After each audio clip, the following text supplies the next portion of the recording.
screen, there should be a red report. Thank you very much. Okay, so, morning everyone. First things, midterm. So, I asked the graders who normally have a week to around these things a little more rapidly since today is the last day to drop for certain schools, not for many of you, I know that, but still. So they were able to do that. Here are the results. So generally very good. I'm happy about that. And I would say roughly what I expected. The first one, a fairly standard plug and chug with first law, thermodynamics, gas system. Really not much to say about that, and most of you did really very well on it. Second one, made you maybe think a little bit more, had to do with molecular structure, degrees of freedom, where energy can be stored in gases that have just monatomic constituents. So in and of itself, I think the concept's not too tricky. It was possibly posed in a way that made you think, just made you think about it. Maybe it wasn't worded in a totally straightforward fashion. By and large, you all did well. A couple of instances where people just forgot important things about equipartition and the possible modes of storing the energy. And then also maybe you needed to remember that the internal energy, the U parameter, depends only on temperature, and as such there's a specific expression that allows us to always define the internal energy related to capacities, and possibly something to pick up that. But again, not generally too problematic. And then the third one, the reasonably straightforward integration from E field from a linear charge distribution. Two things I saw, and I sort of quick look through a few scripts. The setup with the geometry, not intrinsically difficult, but when you're figuring out how far away the charge element is from a point of interest in that particular setup there, you need to figure out the distance parameter in terms of the given distances on that problem. Not tricky, but if you're not paying attention, you can easily trip up on it. And then the second thing is just a general comment about the usual strategy from going from a small charge element to which hopefully you've got a good expression for either the Coulomb force or the electric field, depending on what you're being asked to find out. The integral step, that's always in these problems the sort of part where I think people struggle the most typically. So I don't have anything generic to say about that. For those of you who did have difficulties with that integration step, first off, review the solution. So of course, come and talk to me, and we'll work through it and any other related problems. So, with those general comments said, I posted the score distribution on Courseworks. I forgot to bring it down on a USB stick, so I can't show it in class, but it's up on Courseworks. So take a look at that. As usual for this course, well, again, I haven't put any approximate letter grades up there. For each exam, I'm expecting the median to approximate to somewhere in the middle of the B+ range. Okay, so that's what I would expect. I have not also yet posted the solutions. I will do that as soon as I can in class, so that you can take a look at those. As always, possibility for regrades if you see something was not done correctly. Generally, I have a pretty good sense of the grading job done by the TAs, but there are always things at the sort of public point level that there may be glitches, so take a look at that.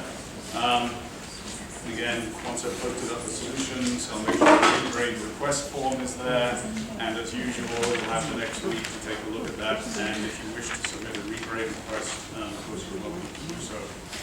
And for me, the best point, for those of you who are not happy with how this went, the best point to take action is now, of course. And so if you are struggling, whatever reason, come and talk to me, okay? Do it sooner than later. Always happy to try and give advice, supplemental resources, point you towards various things. Anything else I wanted to say about the test? Almost all of you were in 1601 last semester. For those of you who weren't, I'm probably expecting to do a sort of similar pitching of the exams. Mainly the first midterm tends to be relatively on the easier side. Second midterm typically a little more challenging. In general, I try and pitch the final sort of between those, though I think in the fall, the final maybe was kind of, well, kind of in between them, but it wasn't as distinct or gradated, if that's a word, as I originally planned. So let me pause there and ask for questions or comments on the test.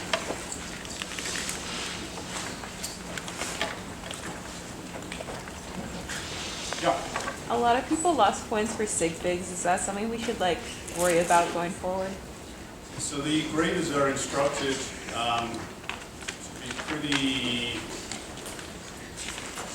not to pay a whole lot of attention to that.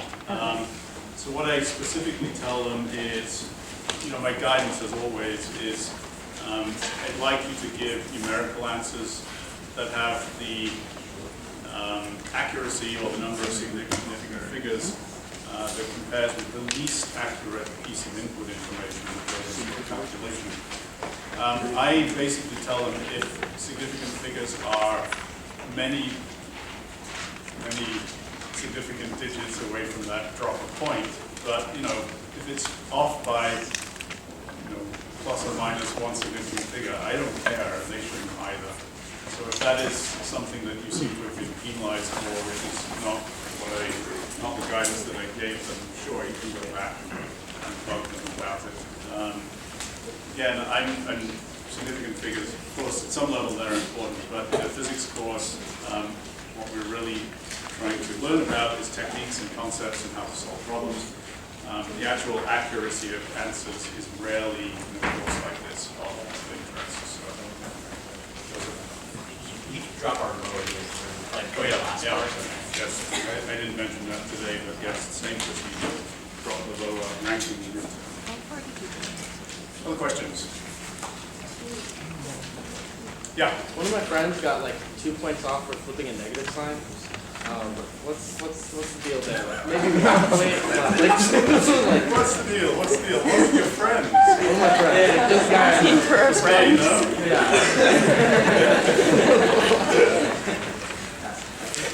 Well, tell your friend. I don't know. He had 2 points. I don't know about that. I might be more inclined to tell your friend 1 point, but I can see 1 point, but like 2 points. your friend's obviously a little grumpy about that.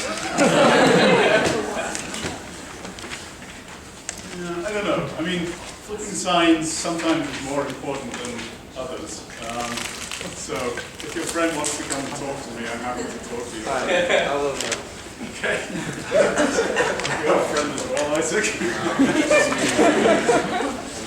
What is the grading formula if you get the wrong answer in the first part and then use that? So again, the guidance that the TA has given is you do not be penalized twice. If you screwed up on an early part, then correctly took that wrong answer, and then if you didn't correct it, you should not be penalized twice. So it sounds like what? No, I've never said you'll be penalized twice. Okay, all right. Sounds like we need to talk as well. I'm happy to do so. Yeah. Not yet, because I haven't done them yet. And as always, and this was true in the fall for those of you in 1601, with this first midterm being sort of relatively easy, it's obviously skewed very high. Putting letter grades on that, it's okay, but, and I will, subject to the usual prescription that I expect the median for the class to be in the middle of the B+ range. So they will appear, maybe today, but if not, certainly before Thursday, I'll post them on CourseWiz. Yeah. All right, good, so good job. Couple of things for Thursday. I'm going to ask you for feedback. I know a couple of things were a little hectic first few weeks, but we're starting to settle down. But general feedback about what would help you study. So I'm going to ask for that to start the class on Thursday. And again, as with first semester, now that you've kind of gotten through the first midterm, you're relaxed. We'll do lunch gatherings as well. So I'll do some lunch invitations that you can sign up for on Thursday. Okay, so Gauss's law, we're going to wrap up on it today.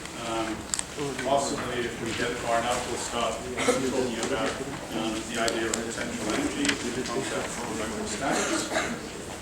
So let me just pick up where we were a week ago. Gauss's law relates this newly defined concept of electric flux. It's basically a special counting of electric field lines passing through some surface. Closed surface. It relates the total flux through that closed surface to the net enclosed charge. You've heard me say divergence theorem many times. Of course, it is the divergence theorem in a specific physical setting. For our purposes right now, it's an alternative method to determine electric fields. It's much more useful than that. But for now, we're going to use it for figuring out electric fields. So I want to pick up on that. We will talk a little bit about symmetry again. We'll go through a smallish number of standard geometries. And we'll talk a little bit about special applications of Gauss's law. We're talking about conducting materials, and then we're close to done on what we need to know about Gauss's law. So, a quick reminder.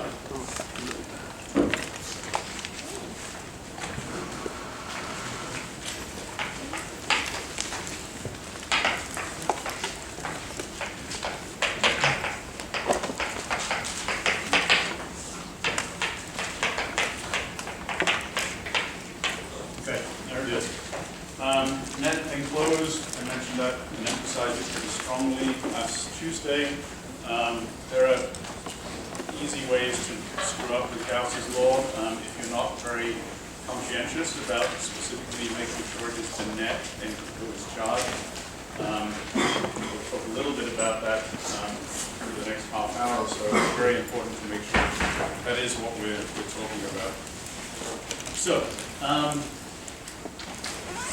we started to look at how Gauss's law can help us with a particular initial geometry, which was either a point charge or something that has spherical symmetry.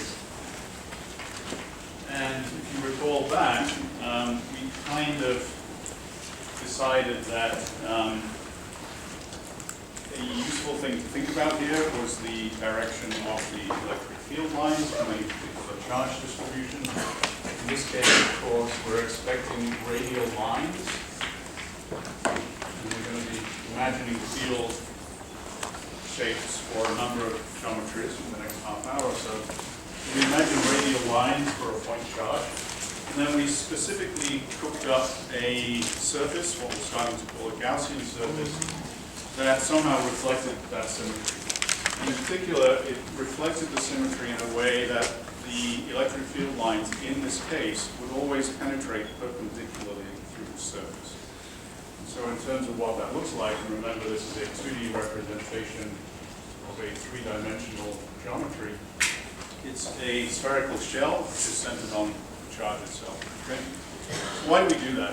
Because it simplifies the flux calculation on the left-hand side, in that the scalar product is always unity, it's always one in these cases. So that's nice, because we don't have to worry about folding in some angle between E and the local area vector. Remember, that's always perpendicular to the surface.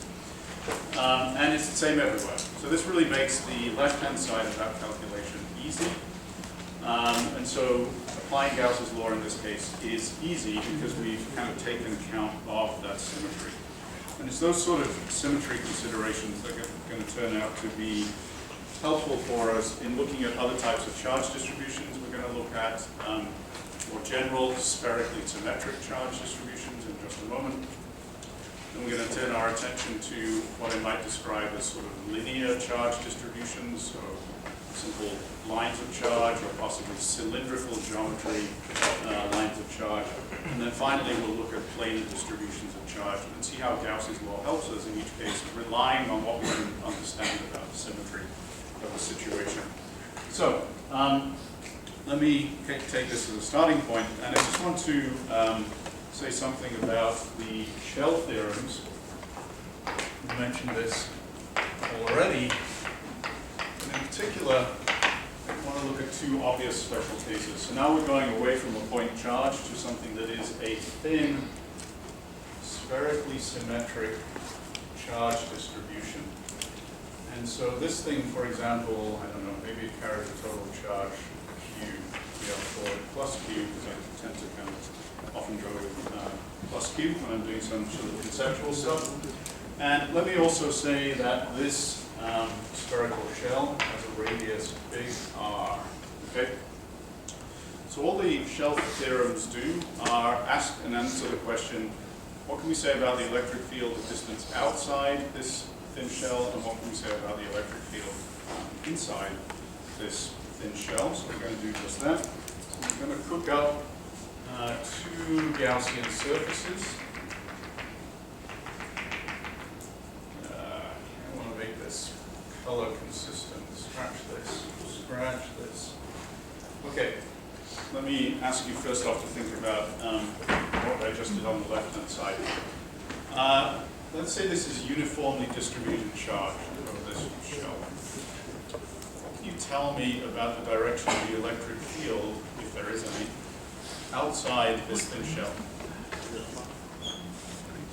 Okay, see lots of this, very good.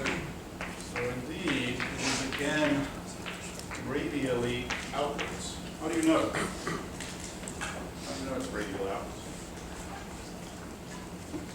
Since it's a sphere,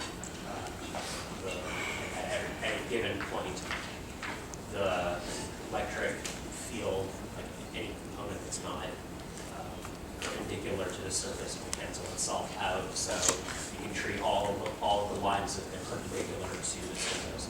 Good. Right. If you think about this, any point outside here, contribution to the electric field from a point that is not on the radial line will have an equal and opposite contribution from a point that's an equal distance on the other side of that radial line. So there's cancellation in the direction that is parallel to the surface at that particular point. So yes, it's got to be radially outwards. All right. So very much looks like the situation on the left-hand side. If I was to draw a Gaussian surface and try and say something about the electric field outside this spherical shell, how might you want to draw that Gaussian surface? Kind of keeping in mind the advantages I just talked about in this case. Universal to the center of the charge. Sort of like the distance from the outside. It's basically you can treat the whole thing as a point charge, but big, kind of. Okay. And so I know where you're going. It sounds correct. Just tell me in words how you would then draw a Gaussian surface somewhere outside of here. So maybe I want a surface that passes through this point. How would you complete the Gaussian surface? Just keep drawing a circle. Yeah. So it is again a circle centered on the center of the spherical shell. So that might be my Gaussian surface in this case. All right. Interesting. Good. That's all good. We're going to use that in just a moment to figure out what the electric field anywhere on that Gaussian surface is. Maybe I'm going to call this surface 1. What about inside? What do we know about the electric field, if there is any, inside this shell?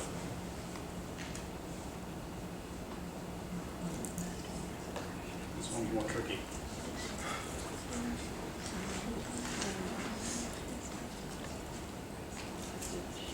And if we don't know what it is, what can we say about its shape?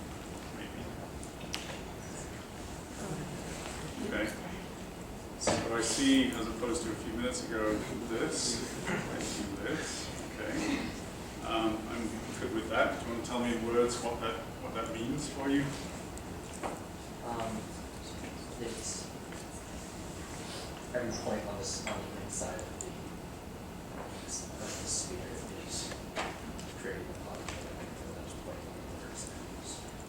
It all cares this Okay, interesting. So let me rephrase what you said, and then it turns out there's an interesting result, which I'm not going to get to tell you until we use Gauss's law.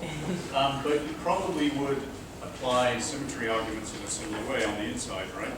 So if I take a point here, for example, it's presumably true that because of the symmetry of this thing, any contribution to the electric field from points that are not on that diameter, that line, there's going to be cancellation in the direction that's parallel to the surface locally. So you might plausibly claim that the electric field, if it exists, is radially inwards. And I'm willing to buy that for now, so let's just leave that as it is. There's of course an additional thing that we learn about this case, but if I was to do that, I might then say if I wanted to figure out the electric field here, I'm again going to rely on symmetry and draw a Gaussian surface, which in this case, maybe I'll call this S in, S out, or clarity. Those might be our Gaussian surfaces in these two cases. All right? So, fine. You've thought about symmetry, you've thought about how that defines the direction of the electric field. Use that to inform how you're going to choose the Gaussian surface. And yeah, not surprisingly, they are spherical shells that are concentric with the center of this physical charged shell. So let's apply Gauss both outside and inside.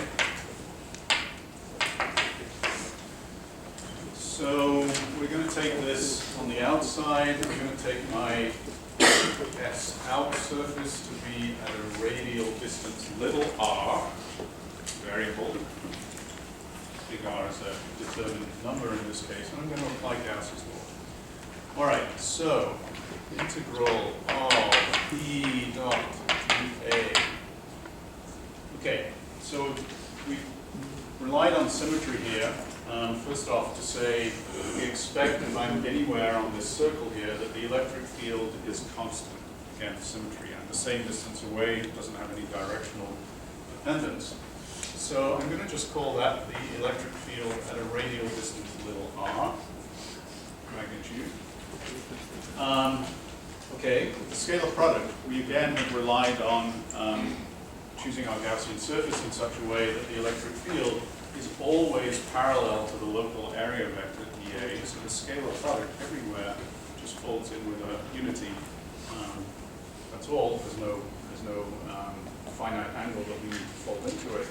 So in that sense, the scalar product disappears, and what I'm left with is, as usual now, the integral over the area, which is, what is the total area of this spherical shell of radius little r? 4 pi r squared. Okay, so general expression, symmetry considerations, pull out a constant E field, the scalar product is 1 everywhere, all we have to do is integrate over the total area. There it is. So we've got our left side of Gauss's law, and this is apparently the net enclosed charge over our usual epsilon 0 constant. What's the net enclosed charge? It's just cute. Yeah, it sounds like you have a question. No? That's it? I thought it was just, yeah, because I saw something, I can't really see, it says something S-I-N or something. SIN, inside. So surface inside, surface outside. Okay. All right, so now we've got this, we're going to just rearrange it, and we've got an expression for the electric field outside.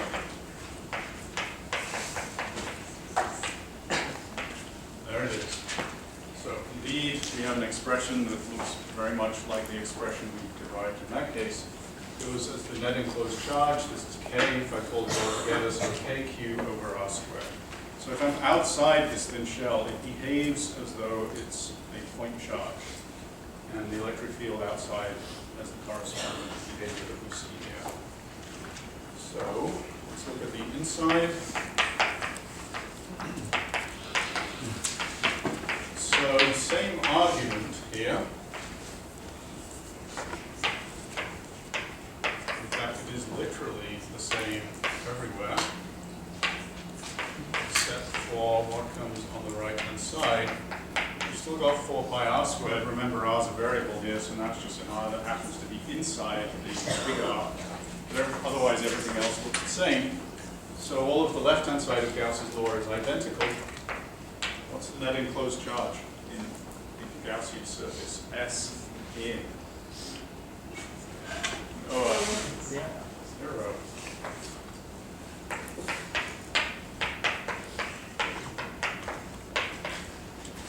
In fact, the electric field anywhere inside a spherically symmetric charge distribution is 0.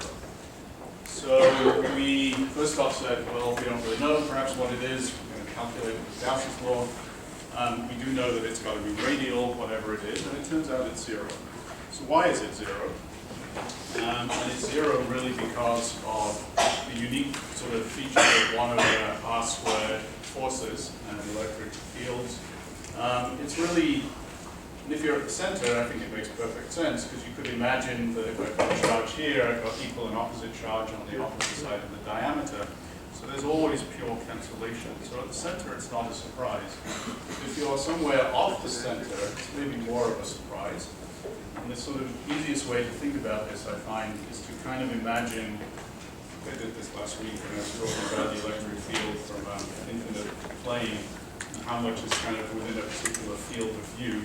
But imagine I kind of had a sort of looking out with an electric field detector with a certain subtended angle. So I can imagine drawing a subtended angle. That is, in a sense, what I'm feeling or seeing. And what you can perhaps imagine is that if I'm looking in this direction, there's a smallish amount of charge in that field of view. This is like a conical field of view in 3 dimensions. There's a small amount of charge, but it's relatively close. Over here, there's a way larger amount of charge, but it's relatively far. And it turns out in 1 over r squared forces, there's exact cancellation. And so that's sort of how to think about it in terms of integration of the electric charges in various places. But of course, Gauss's law is an extremely simple way of finding this. So the electric field inside any spherically symmetrical charge distribution is 0 anywhere inside of it. Yeah, go ahead, Joseph. At any given point, though, there is charge though within the sphere, though. Because, like, oh, sorry, I mean, obviously we said that there isn't, but conceptually, though, if at any given point, if you have a given charge distribution at that's over, like, inside the entire surface, would there be some dq there? You say it in slightly different words. I know this is a very busy picture now, but you're talking about trying to figure out the electric field inside or outside? Just trying Inside. So if Okay. you have any given point, Yeah. wouldn't there be some dq there from the entire charge of the the total distribution? Of the So remember, this is a hollow sphere. uh, It's a shell. So it's not a sphere. We're about to talk about a spherical distribution, which is solid charge. But for now, it's just a thin shell. Right. Okay. Okay. So these are the shell theorems. Just as an FYI, we did not introduce this really when we discussed gravitation in first semester, but no big surprise. You can imagine doing exactly similar treatment with gravitational force, gravitational field. We really tend to use that phrase very much in first semester, but you can. And you can set this up in exactly the same way. And so I've gone back and just added, you'll see them in my notes, I'm not going to do it in class, this exact same formalism for gravitational fields associated with spherically symmetrical shell distributions. So just to go back and see the exact analogy there. All right, so let's address exactly the question Joseph just brought up, which is what if it's not a thin shell, but it's actually a continuous charge distribution?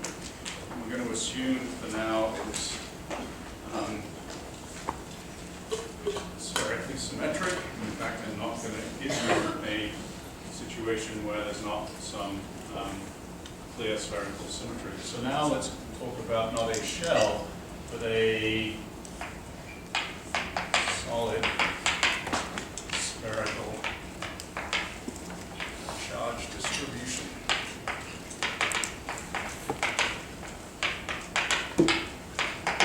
Okay. So there it is. Let me say